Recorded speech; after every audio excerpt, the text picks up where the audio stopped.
Good evening, ladies and gentlemen. Good evening, our dear viewers. I hope that you have already joined us here at another stream of the Tête-à-têtes program where we meet Ukrainian directors as part of the 18th International Human Rights Documentary Film Festival, Docudays UA. Thank you very much for joining us tonight. This is a special stream that is taking place on the 1st of April, which is Fool's Day, and you could have thought this was a joke, but it is not. Thank you very much for joining us here tonight to speak about short films. We will be able to discuss today with two directors of the Ukrainian short films that are taking part in the Ukrainian short film competition. You can go ahead and watch them in the DOCU short program, so feel free to head to docuspace.org to enjoy the films. 17 documentary films are represented on the docuspace.org platform, among them 2 Ukrainian films whose directors we are meeting tonight. Feel free to vote to support the films that you've enjoyed. You can mark the films you have watched. You can do that straight after viewing, and then also for another 4 hours. Please mark the films. People often say that the first emotional impression is perhaps the most valuable one because you are not in a position yet to formulate your ideas rationally, but you already know what sort of an impression the film has produced on you. Please don't forget that you have to mark the films, as this will have an impact on the awards that films will receive. Don't forget to watch the films before marking them because they are made for viewing. And today we will continue discussing topics with our directors. Please, I would like to remind you of the closing ceremony for Docudays UA, which will take place tomorrow at 8 o'clock in the evening. So please bear that in mind. You don't have much time left to vote. And remember that each of your votes is important. After this introduction, which is supposed to give you a little more time to join us to recall the films, and you are now ready to continue the discussion with us. Please feel free to send in your questions in the comments section on Facebook, or if you happen to be inspired after the conversation, you can also use the Dialogue function on docuspace.org. Please don't feel shy and send in your questions. We're going to enjoy answering them. It is now my pleasure to introduce today's guests, Zoya Laktionova and Roman Prokopchuk, who have worked on 2 of the Ukrainian films represented in the short films competition program. Zoya Laktionova is a director and photographer. She debuted in 2017 as a character of a documentary of another director, Maria Stoyanova, the Ma documentary. And then in 2018, she debuted with her own film, the Diorama, which received an award at the 86 Film and Urbanism Festival. Zoya has so far directed 2, well, actually 3 films. One of them was just introduced, was worked on under the quarantine. And now she is presenting her film, The Territory of Empty Windows. Greetings, Zoya. Yes, greetings, everyone. It is a huge pleasure to be here, and I've always dreamt of presenting a film at Docudays, and I'm featured in the competitive program, so I'm elated with that. Superb. That's great to hear. And Docudays always has a brilliant atmosphere because Docudays has a very sophisticated audience who treats films with great respect. I hope that all of the people who would have joined us in the Zhovtin Cinema Hall have had the chance to join us tonight. Now I'm introducing Roman Prokopchuk, director and editor, who debuted in 2016 and presented immediately 2 short films, The Last Stop and by the name of Gippy. In this year's program, he is presenting the film Walking Along the Pathways of Kyiv Beaches. Yes, good evening, everyone. It is a huge pleasure to be here, to be participating in the Docudays competitive program. I've been moving towards this for the last 3 or 4 years, and it's a great pleasure to have made my way here finally. Oh, I can see that the question I wanted to direct at you first has moved immediately to the first place. You both mentioned that you really wanted to make your way to the Docudays Film Festival. So I wanted to ask you, what are your impressions from of the online format? How do you feel when going online? Do you fear it, or are you more even excited of the fact that people will have a chance to engage with your film more actively? Zoya, would you like to go first? Roman, would you like to go first? Well, I don't mind actually. I was worried that my film will be viewed by fewer people. Fewer people will go and watch it online, and I won't be able to see their reaction, to feel their reaction. I find this contact with the audience incredibly important. I understand the pandemic context, but still, I sort of regret that people won't be able to enjoy it offline. I haven't got the data as to fewer or more people have watched the film actually, but you know, the computer and the digitalization put on a framework on the way media is experienced, and you have to adapt to this reality. I would rather say this is a minus more than a plus, because cinema is about communication among people. Cinema is a language. So I hope that a year or two we can do with, and I'm really hoping that next year DocuDays will be back in full force offline as we are used to it and the way it is supposed to be. It is supposed to be one of the largest film festivals in Ukraine, and I'm looking forward to it being back. So do you think that the online format is not entirely great? So you haven't received a great deal of feedback to your film from the audience, and it's disturbing you. No, it doesn't disturb me. I have received two or three times more feedback than I actually expected. I received a lot of feedback from friends and from people I don't know personally, and it's great, but I just missed the opportunity of talking to them live, you know, offline. That's something I'm longing for. It's just my opinion, personal opinion on digitalization, to be honest. I don't want us to confuse online communication with offline communication. I see a big deal of difference between them, and I want them to be clearly delineated one from the other. I want us to be mindful of the difference. Zoya, what would you say? How do you find the online format so far? Well, I was quite worried, to be honest, just as before an offline screening. And all the time, before the premiere, I had dreams actually of me recording this dialogue, and you know, I was coming up with formulations, with ideas right in the dream, and then when I woke up on premiere day, it turned out that neither of my devices supported the dialogue, so I was unable to record an address. But then I made a post, and it felt quite weird when you're saying that this is the worldwide premiere of your film and you just place a post on Facebook. It's an incredible feeling.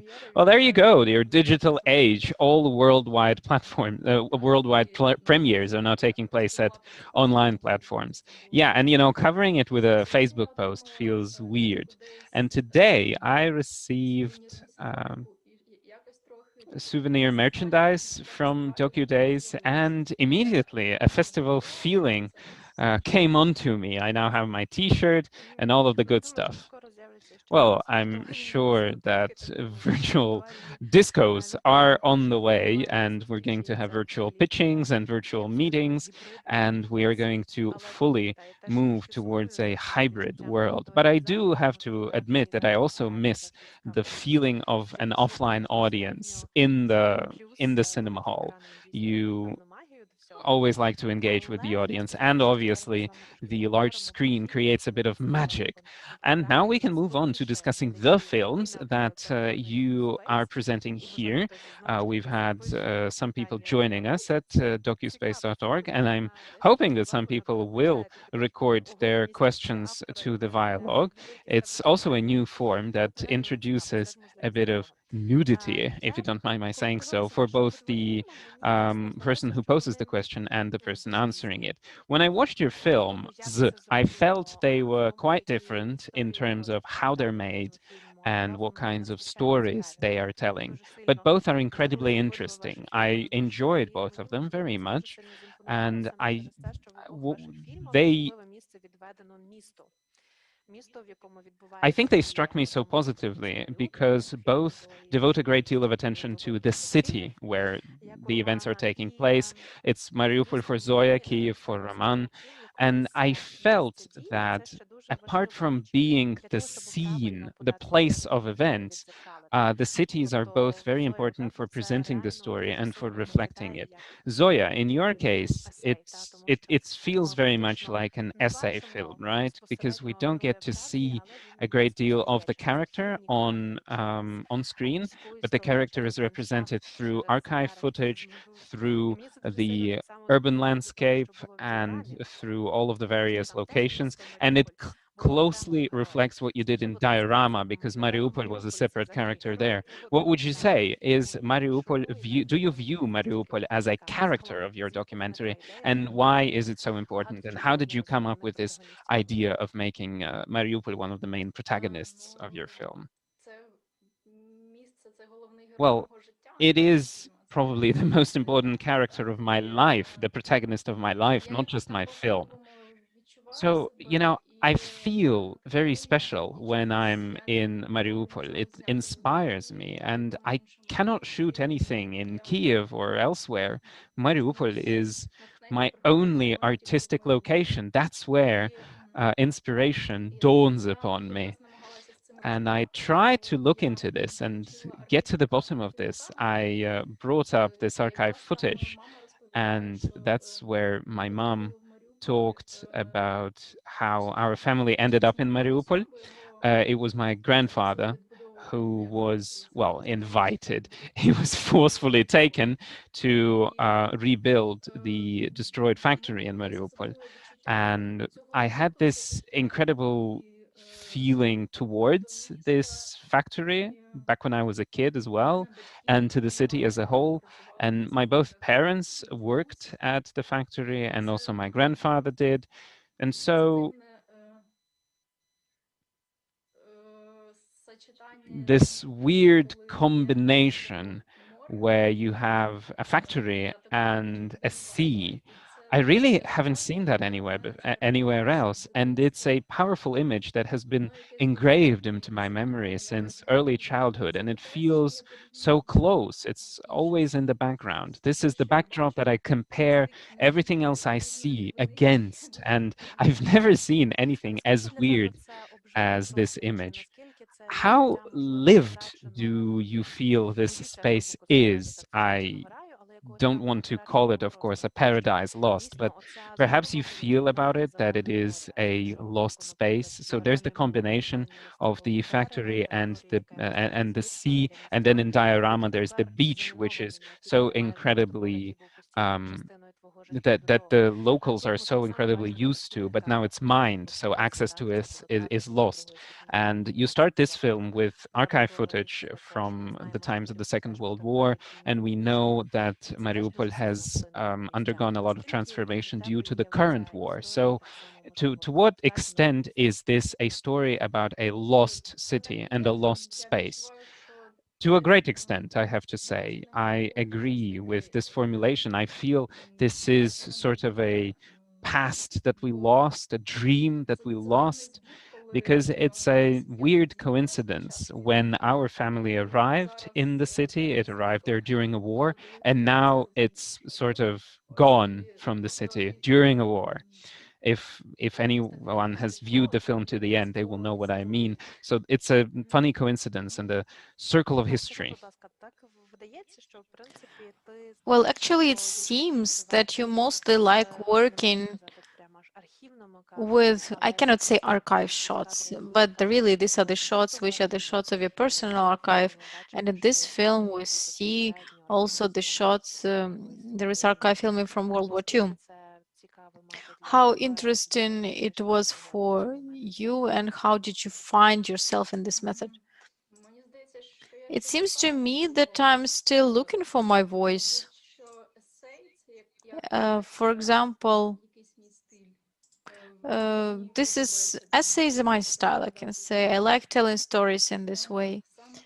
And as for archive shots, I cannot say so because Diorama started from my personal filming, and now I have already worked with found footage, and in part, I took part of the material from Mama's camera, and uh, some from the archives, and I some material was just lying there for several years. I didn't use it, and this film for me is like a way to look at the situation which happened, as it's something like sort of archive, something that happened, and this is how I was able to look at this story from a side. And that is why I cut off all the shots uh, so that it looked like archive shots. I hinted at this being an archive story, and I want to look at it in this way as it's something that already happened. So that was an attempt to categorize and to make a catalog out of a memory. Okay. Let's call it this way. Well, here I would like to move to Roman now because Zoya told us this very personal story, which is some kind of internal uh, experience. But your story is a classical observation of the characters, but that's a very urban story. And your previous films and the films that you now present in Docudays as the stories of people who are like urban characters, which we very often treat as something, we take them for granted. We might not notice or see them in the general noise of the city. How do you find your characters? How do you see people who could be interesting? And I'm also interested to see how it happens in documentaries. How did your story of the film appear? Did you see your protagonist immediately that you would like to talk to, or did it work from this primary observation? And is it similar to what we saw as a result? Well, if we talk about the trends, three characters from my three films, in the with the first two homeless people bums, I met them at the railway crossing. Uh, and the second film, we met the hippie at the sand quarry, and with Dmitro from the beach patrol, we met him during filming when I simply decided to make a film about patrolling. It was a spontaneous meeting, and I want to say that when you, I mean, according to my observations, when you film, and it's not my original thought, that when you make a documentary, especially if it's about low budget or mid budget, you never know what you're actually filming about. At least that's how it works with me. During the filming process, or maybe even at the stage of editing, you understand who your character is, and that's how I find myself. This is actually like that, and this is how your shot started when you filmed in the beach, like a general observation over the ambience. So how did you have this idea to have this beach patrol? Well, in 2018, I was a volunteer in Docudays, and one of the heads of the patrol was, let's say, probably the head of the volunteering movement, and he simply asked me what I want to see, and what I want to say by this volunteering. And I said that I want to work with cinema, and Artem said that, yeah, we have a camera, we have a drone, and common film. So actually, you simply have to come to Docudays, and that's how you found yourself there. Actually, it's a story of 3 years. We actually met that, okay, let's make a film for Docudays, and we actually filmed it for Docudays. And at some point, I never even believed that it was real. And that's it happened like that. Well, also another thing that's also similar to is you saying that at some point you understand who your character is and where the story leads you only when you do editing or when you get enough material shot. In the beginning, from the very beginning of the film, this introductory part with the credits, this really strongly appeals to the pop culture, like how the rescuers look, this, you know, these red boxers, beautiful jumps, running over the sand, this long shot where we see a heap of people on the beach relaxing. I mean, this appeals to the fact that what we're now going to see is going to be not a comedy, but at least some super traditional story where Pamela Anderson is supposed to run out as a Malibu rescuer. But then it transforms into serious life drama at some points. Was there an intention like that to actually add humor and sadness and appeal to that? That's my serious question about banality of life and death and good and evil, everything that surrounds us. Well, it seems to me that humor is somehow magically depending on the level of humor of somebody who actually makes it. That's how it forms around me. That's how it works. And we had a case when we actually transported this platforms where the lifeguards sit, and actually the driver forgot to manual brake the car. Then we fell into the sand, and then our board has almost fell off. We even have a piece of film like that. And that platform also fell out during the movement, and it all happened in 1 hour. And during the whole season, we never had cases. We actually had lots of cases like that. We just had to film it. I mean, humor is always there. It is always present. The thing is that if we're ready to accept it as a part of our film and our visual language.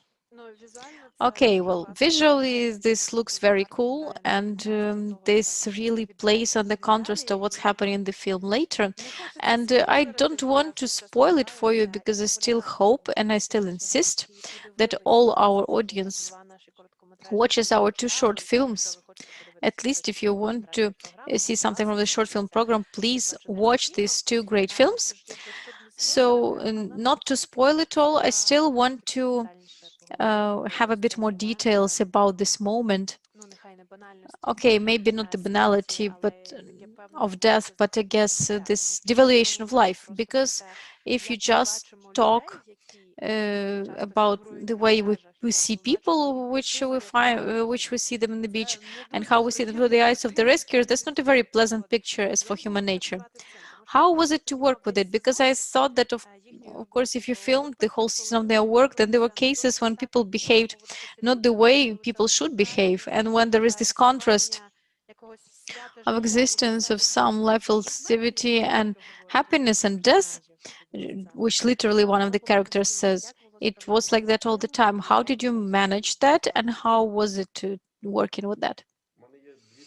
I have two theories. First is rather banal, about our people who are the cynical about death. But another theory is, I hope it overlaps.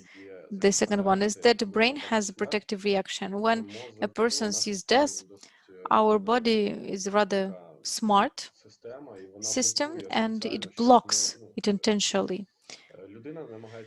A person tries not to be in this moment, not to get immersed into this moment, because otherwise if you start thinking about that, then you just actually, from such work, if it is your professional activities, I think that you might have psychological issues. And I think that this is a protective mechanism when a person somehow goes away from these negative reactions like death and the end of life, because this is the most tragical thing that can happen to us. Okay, and how did your characters react to the film? Have they seen it? We talked to Dmitro all the time. We had a million versions. That's probably already the fifth or the sixth film. There were also different plot lines. And at first, Dmitro didn't really like it because there was a plot line with the father. We went to Kryvyi Rih, we filmed it, but it just never didn't fit into the timeline. We took it all out, and now we simply left the poetry of the beach, like non-TV documentary without facts and figures. Simply you go and watch it, and let's say summer mood 2019. Okay, so that's filming of 2019, if I'm not mistaken. Yes. Okay. It was also interesting for me because there are people without masks and social distance. We are kind of not used to it anymore. Yes. Yes, you really want to tell people like, okay, keep social distance and don't stand too close to each other. Okay, and now I have a question to you both, because Roman now started talking about this topic, that there was lots of material film, there were lots of additional stories that you take out during the editing. Do you wish to make it wider? Do you want to simply move on to a new story? And question to you, Zoya, do you want to extend your story? And how much did you have to take out when you were actually doing that? Well, actually, I had 2.5 years of material in 3 years, because I started filming in 2018. And at first, I wanted my protagonist to be just my dad. He is in the film, but I decided that he's not going to be the protagonist. He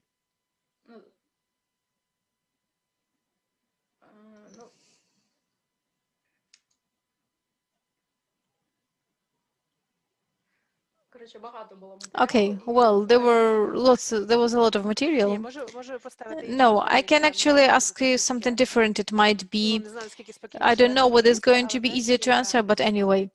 And do you feel now the distance between yourself, a person who lived through that experience of what we see, and also between the actual person behind the camera, the person who made these films?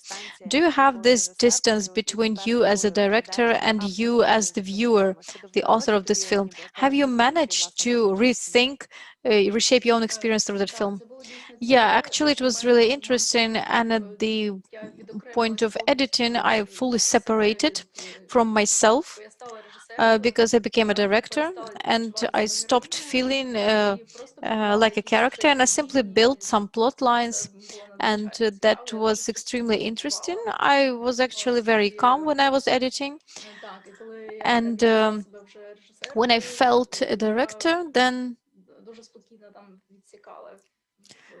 I took away lots of things, like the ones that I didn't need it. And in the end, I got 10 minutes of final film, and many people say that, I mean, you could have had more, that I took out too much, but the directors actually, the director that appeared did it very quickly, and actually in less than a month I did all the editing, and yeah, that was a very cool story. But now when I watch it, I already watch that as a character, and I feel all those emotions. I mean, that's a very strange jump from one role to another, and now I really watch that as a character, and And I mean, it's a lot of emotions. I try not to rewatch it too much now.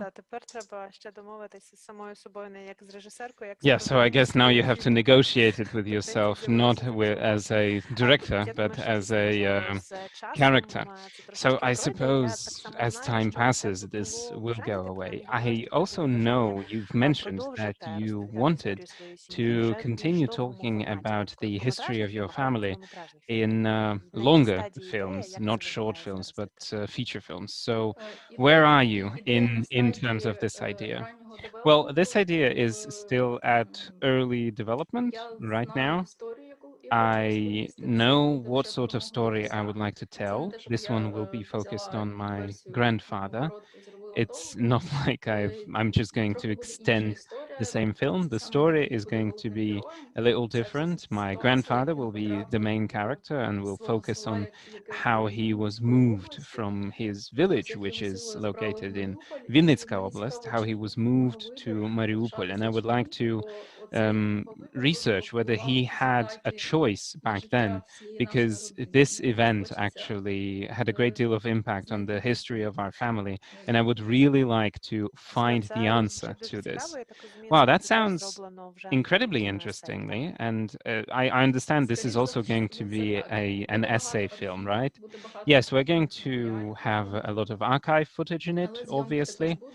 But we'll also have dedicated footage, I mean, footage that we'll shoot specifically for the film. And I would like to leave the boundaries of Mariupol this time. For the first time in my life, probably, I have the desire to shoot in a different place. I want to travel to my grandfather's village. It turns out it's a very interesting place, and I hope I'll be able to shoot a little there. Right, that's very interesting. We've seen an urban text, but now we'll be able to see what a rural text from you is going to look like. Now, moving back to editing, Roman, how difficult was it for you to edit? How much did you have to cut out? And didn't you feel didn't you find yourself at one point wanting to make a documentary series, for example? Because I feel your characters are incredibly interesting, and you definitely must have had enough material for a documentary series. It is true, you have hit bullseye right here. I have a hard drive with about 500 gigabytes of material, full HD format. That's a lot of material that we shot with this camera, and this would definitely be enough for a mini series, at least a doc film. It wouldn't have a bit of it wouldn't have a clear plot, but I think it would give the viewer an extended vision of how this works and how lifeguards work. I haven't given it a lot of thinking so far, but yeah, we've got this material lying about, and it's probably waiting for its application.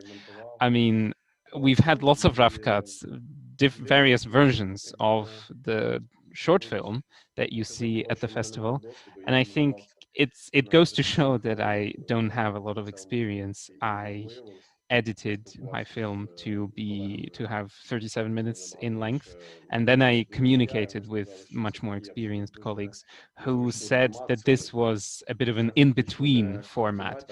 It doesn't really match the short film profile, but it's very far from being a feature film, and many festivals would turn it down, would not want to work with this format. But I can't really extend it, because I could have added more material and fitted my film to a feature film framework, but I wouldn't like to do that just to fit a certain box, a certain amount of expectation. Yeah, but when I viewed the film, I felt that it would have looked great if it were presented as a docu-series. I think it grabs your attention very nicely, and you sort of want to come back to it after a week and learn what happens to the characters next. Did you feel at any point that Dmitro is supposed to become an arch character. And I understand this might have to do with professional deformation, and people's lives don't develop like this. But I felt that you had material that people would enjoy viewing. Um, and now we're probably not going. We're probably going back to this topic that you seem not to like very much, to digitalization of our lives. But the lockdowns and the quarantines have impacted a lot the way we work and the way we do things and the way we consume information. Have you considered, both Roman and Zoya, have you thought about any new formats that you could use to tell your stories? Could perhaps have you thought about shooting a different kind of films and telling your stories in a different way? Well, VR is cool, but I think VR is, well, from my point of view, it's not met the expectation. People really expected it to become a separate sort of area where people would watch films and they would play VR games, and it would completely revolutionize the media, the content sector. But it didn't happen. It never took off. Time is passing, and the quarantine's been put in place, but somehow VR hasn't taken off. And it's not just VR. I have to continue your idea. I think we're now blurring the boundaries between products made for larger screens and products that are meant for VODs, right? You would have these straight to DVD films back in the days, films that never made it to cinemas. They would straight away be placed on DVDs and on TV screens. And now we have this huge amount of various platforms. As the first lockdown was put in place, if you remember it, many people mentioned that they ask their actors to shoot not only selection excerpts, but also to shoot segments of films. And we're expecting about 3 or 4 movies that are going to be made up entirely of under quarantine footage. So this we might not be talking about VR, which is a technologically intensive solution. You need to invest a lot into VR to be able to watch it and to be able to produce it. But I would like to talk more about new formats and new ways of expressing yourselves. For example, a docu-series that will be VOD, that will go straight to a streaming platform. Have you thought about this? I really haven't thought about this, and I don't really want to engage with this sort of format. Is this because you're working with documentary essays, or you just feel this is not on the agenda right now? Well, perhaps this will be one of the next stages I will take, but I haven't really reached satisfaction with essays and with archives. I really want to work with archives right now. Roman, digitalization, not a topic for you? No, look, I completely support new formats, but I don't want people to confuse different things. I would love to direct a digital series, for example, if I find the strength in myself and if I don't burn out, which is always possible. I think we could try to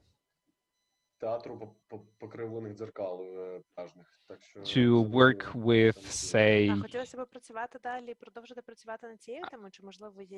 weird mirrors theater ideas and other stuff like this. Would you like to move the topics and the technologies that you've used so far?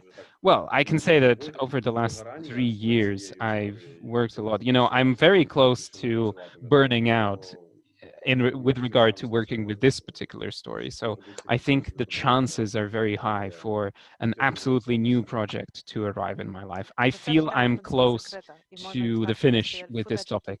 So you think you're about to close down the topic and move on to something else, at least for a time, I think. What about fiction films? Well, I was thinking about docu-fiction, to be honest. I think this is going to be a bit of a transition format for me, so that I don't have to move straight away from documentaries to fiction films. I can use docu-fiction as a bit of an intermediary. I'm thinking about shooting something about the Ukrainian countryside. It's always somewhere there on the fringes, and villages are always always depicted in a way that I don't really like. I would like to show it from an alternative point of view. I would like to represent how it could look in a psychedelic world, for example. I would like to try to densify the paint and somehow make everyone dress up, etc. Yeah, so you want to colorify the life. Yeah, I really want to depict the Ukrainian countryside in a way that it hasn't been showed in before. Wow, this sounds great, even as a concept. We even have a question from our viewers, if you don't mind, both to Zoya and Roman, from Mikhailo. The proximity of life and death and happiness and sadness, is this a conscious topic that you had in mind before you started working, or is this something that came to you as you were working with the material? So a question to both of you. Yeah, I wasn't planning this end to my film. That's the way life turned out, to be honest. But you know, yeah, it was moving towards it. So I wasn't really planning this sort of ending to the film, and I wish it could have been different. Yeah, as I was looking for a conflict in the film, and when we just started shooting, it wasn't clear what the conflict situation is going to be, and the conflicts sort of started springing up. And one of the conflicts was this dichotomy of death and the situation with the horrible statistics of drownings. So this served as a focal point for the film. I wasn't planning it, and of course, I think there's no way to plan this sort of thing. Well, I think it resonates with what you mentioned at the beginning. Very often, documentaries dictate what's going to happen on screen, and life takes precedence over what you can shoot. Of course, you have the chance to edit things differently, as was in Zoya's case. There are events that might be left out and might not be represented on screen, but you still understand that they've taken place, and some things can be represented on screen because they're important for understanding. We have a question from Lisa Mandrake, who is asking whether you were planning to shoot short films specifically, or were you originally planning them to be feature films? Oh, for example, Roman, 37 minutes. I understand this also has to do with the way you were editing the film. But so you're saying that you didn't want to make it a feature film. Originally, I was looking at a feature film, no less. As soon as I moved into the capital, yeah, my first project was supposed to be a feature film, but then reality brought me down. I shortened the time frame, and it worked out to be 37 minutes. I was planning to make it over an hour, but I had so little experience. All I ever worked on were films of 5 to 7 minutes. For whatever reason, I believed in myself, but it is such a difficult storyline, and it's difficult to stick to a storyline even on films with huge budgets, while I was very much restricted. And yeah, here we move on to your favorite question. How much did you spend? And what was the budget of your film? We know that Romance had zero. Zoya, what about you? Well, I can say at some point my story was happy. I was more fortunate than Roman because I had the chance to find funding for sound mixing and for editing, so it was more than zero. Which is already great. Can you tell me more? How do you work with? Yeah, Zoya. So you mentioned that your debut happened in 2017, and before that, you also had a great deal of interest to photography. Roman, you mentioned that you worked a lot at weddings, which is a great way to enter the cinematic world. So how do you search for your style? How do you search for your voice? And who do you turn to in order to be able to crystallize your personality, to find your topic and find your way of presenting your stories? Do you have people that you can turn to for advice and who you can rely on in terms of shaping your style? I think I should start first because I had an interesting experience when I was still a character for Ma, and I saw how Masha, Maria Stoyanova, worked. And at this point, I was very much interested in the workings of filmmaking. And so when I started working on my first film, I then remembered what she did and how she went about some of the things. So I refer to that. I think Masha is an ingenious director, so she's a great benchmark. Фільм Акварела Косаковського і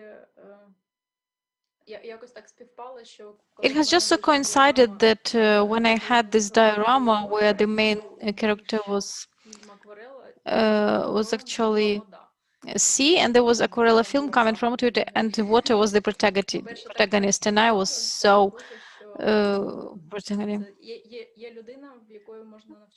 actually there is a person you can learn from. Yes, in the distance watching cinema, because actually it's interesting for me when the protagonist is not a person but something like water or the sea or the city, the place. Okay, cool, that's interesting. Yes, Romana, is there anyone who helps you in work? For me, the point of inspiration is I watch classical films, but for some reason, I understand that in my works that I like, that I make, I do not take anything out of what I see visually, but I have great help from literature. Now I don't read as much as I used to, but everything that I do read, and that actually my sense of humor actually that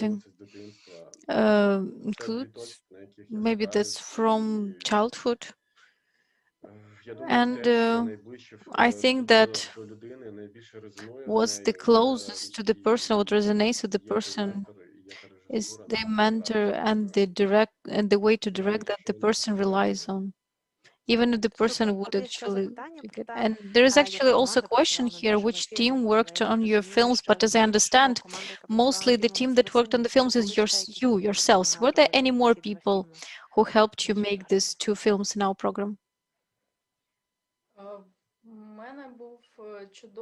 I had a great sound director, Andrei Borzenko. I'm thankful to him. I worked with him during Diorama, and I really like the way he works. I understood then why a sound director was also a director when he worked on Diorama, and that's why I proposed him to work on the second film, and actually he saved the hearing of many people. Because first there was an idea to take the whole sound background as there are the noises, to simply delete it all out. It should have been silence. And there was this very, very annoying electric sound that I kept listening to. And actually it kind of eased my pain, and I was like, it was so cool. And then I sent it to Andrei, and Andrei said that nobody is going to stand that. I'll do everything how you did, just trust me. And the sound that you hear now in the film, it's his creativity, it's his work. And I worked with Andrei, but also there were many other people who I asked for advice, who I showed the editing and asked whether it works, whether it doesn't. And I showed it to Alina Gorlova, to Anya Korsh. I'm very thankful to these people for their feedback. And also, actually, as a result, this film was created in the framework of Bruderschaft. This used to be a festival. They looked for people who made works, and they offered me to actually do some kind of work, and they said, okay, can it be this film? And they said yes. So they are really involved in the fact that this film exists, and I'm very thankful. To Lisa, Maria, thanks. As for me, as for production, the biggest contribution was made by Godaiba, because actually we just saw each other once in my life. He helped me at some point. I understood that editing of the film, it's actually somewhere at the dead end, and the film cannot end logically. I don't know how, but he simply wanted to help me. We weren't actually even acquainted. We saw each other once on Docudays, and he made a review of my film. He actually took it all apart for 1.5 hours. We talked on Skype, and he took it all apart. And after this conversation, 1.5 hours, I understood more than in 3 years of this digging into this material, and I'm very grateful to him.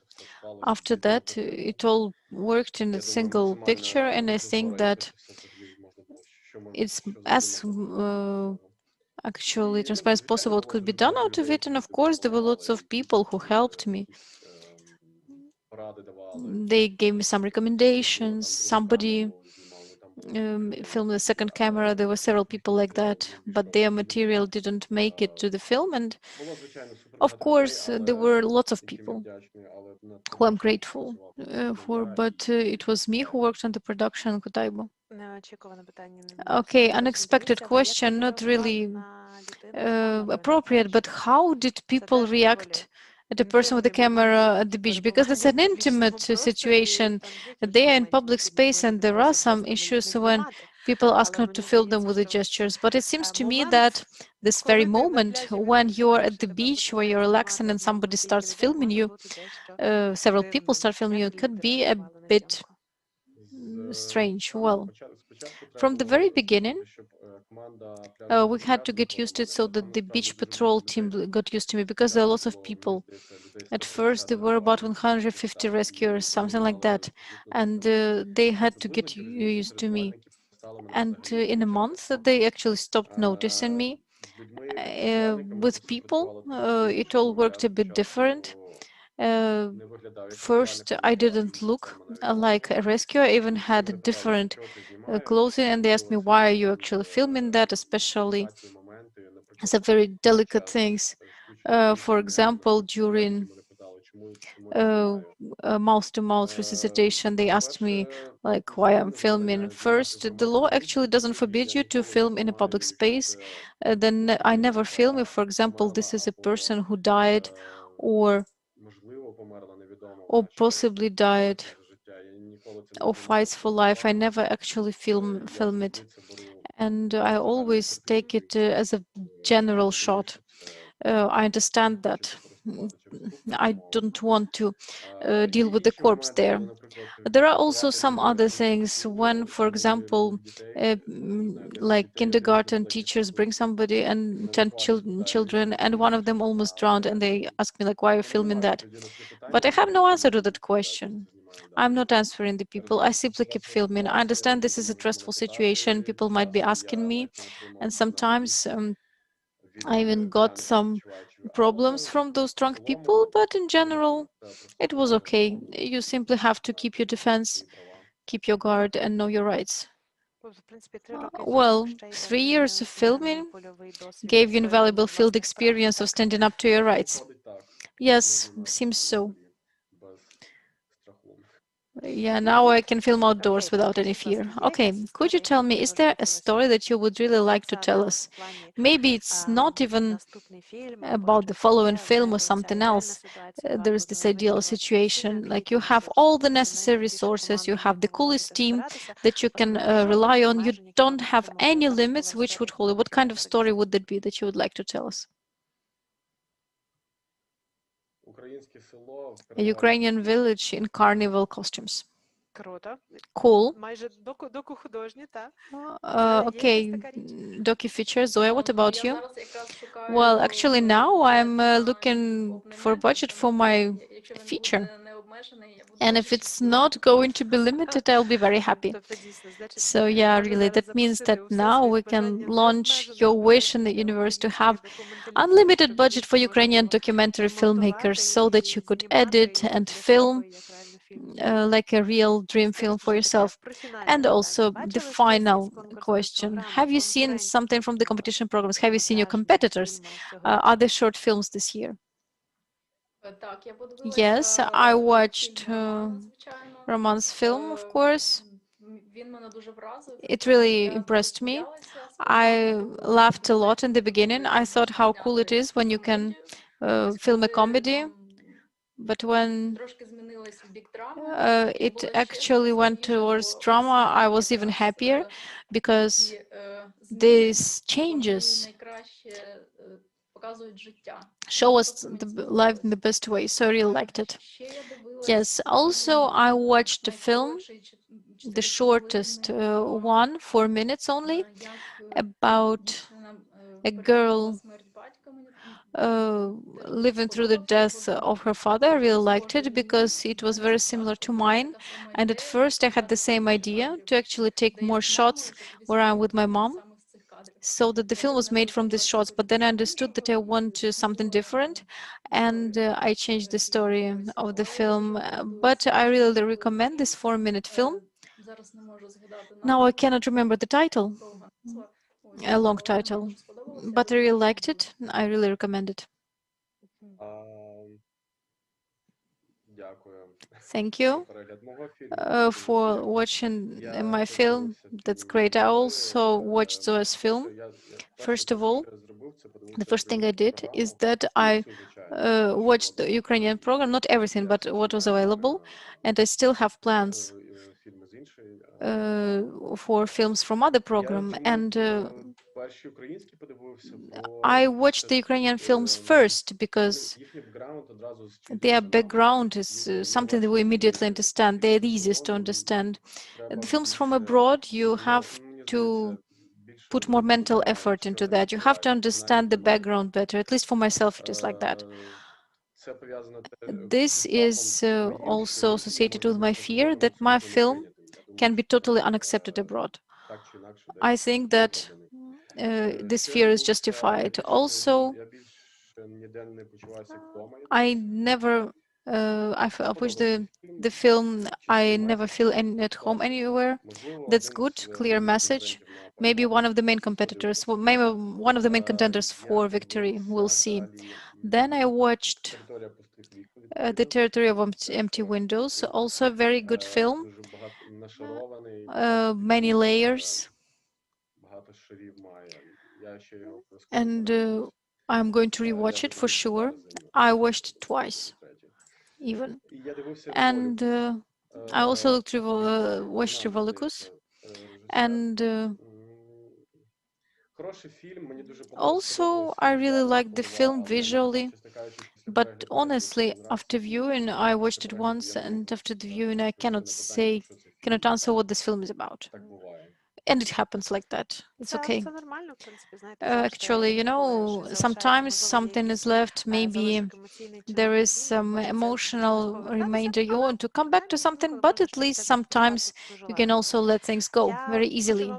I would like to thank you for our today's conversation. I hope that what we discussed today will somewhat inspire our audience to watch the short film competition program, a part of DocuShort. You still have the chance to do that on docuspace.org. Please go to that website and don't forget to rate the film.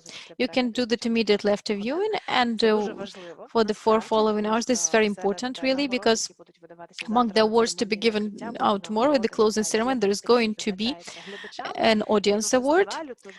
So don't forget that in our case, your ratings matter. And I would like to thank Zoya and Roman again for this conversation. I wish you unlimited budgets, unlimited resources, and in any case, don't burn out.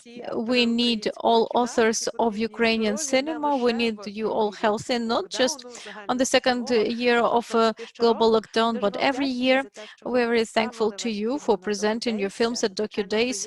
It's great that for you, both these films are partially associated with Docudays, and that's an important debut on this festival. So let's hope that many viewers are going to watch those and you'll get great feedback. So I invite everyone to be along.